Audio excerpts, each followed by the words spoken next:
Bismillahirrahmanirrahim. Assalamualaikum warahmatullahi wabarakatuh.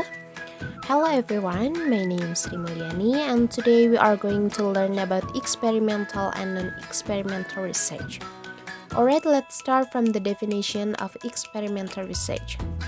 Experimental research is the researcher manipulates at least one independent variable while controlling the relevant variables and observes the effect on one or more dependent variables. In experimental research, researchers has a very control on the independent variable. For example, you make research and the title is the effect of audiolingual method on student speaking skills. The independent variable is audiolingual method because audiolingual method will influence student speaking skill as the independent variable.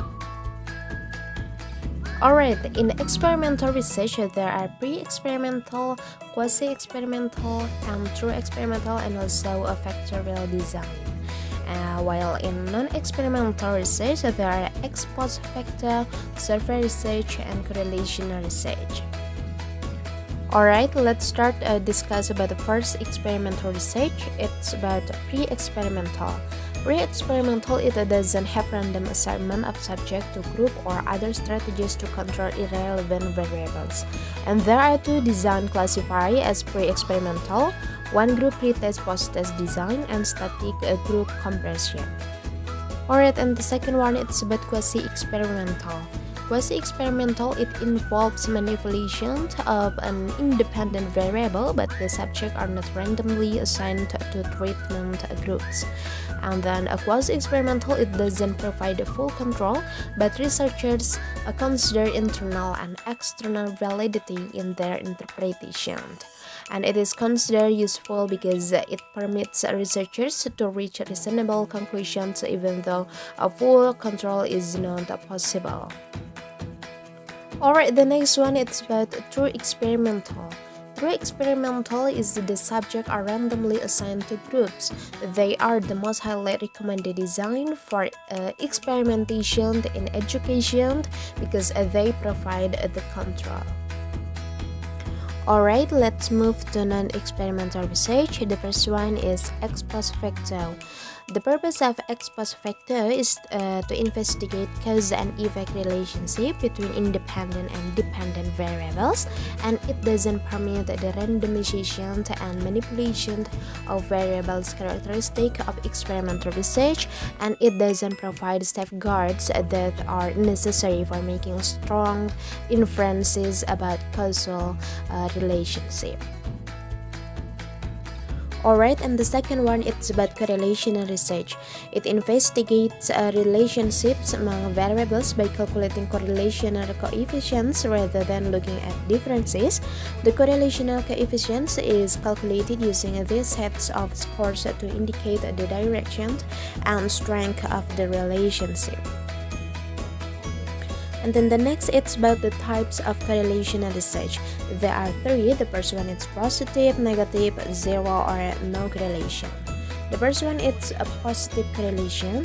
It means that both variables change in the same direction. For example, as height increases, weight also increases. If one increases, so the other also increases.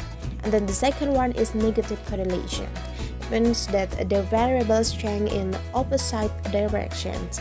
If one increases, so the other decreases. And then the last one is about zero correlation or no correlation. It means that there is no relationship between the variables. And then the next, it's about uses of correlational research. The first one is assessing relationship. It's about asking the questions. For example, is there a relationship between aptitude and achievement in two tests? And then the second one, it's assessing consistency. It means that provide information concerning the degree of relationship between the variables. It's about value and result of the research. And then the next one, it's about the prediction. In the prediction, after you know the result of relationship, so you can predict it goes into positive, negative, or no correlation in the research. Alright, and the next one, it's about data collection in correlational research. There are three. The first one is archival data, and then the second one is test and questionnaire. The first one is archival data. You didn't do something. You ask the document from the high school if the document available. And then the second one is test.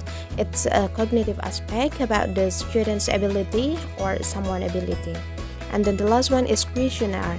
And this questionnaire, it's about their motivation and their attitude. And then the next slide, it's about recommendation for correlational research. The researcher specifies the problem by asking a question about the relationship between the variables of interest. So you have to ask the questions to specify the relationship and make hypotheses. And then the population of interest is also identified at this time. So you can find the population, and then you have also to know what kinds of tests will you use. For example, you will use questionnaire or test. And then the last one, it's data analyzing using percent. Alright, and the last one, it's about survey research.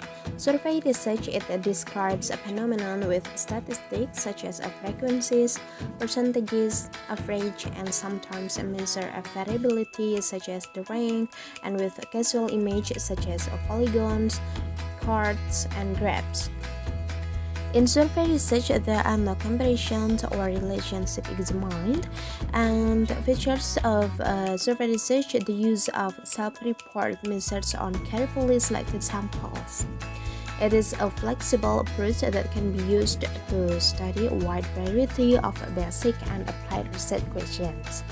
Alright, that's about experimental and non-experimental research. And if you have a question, you can write in the WhatsApp group. Thank you.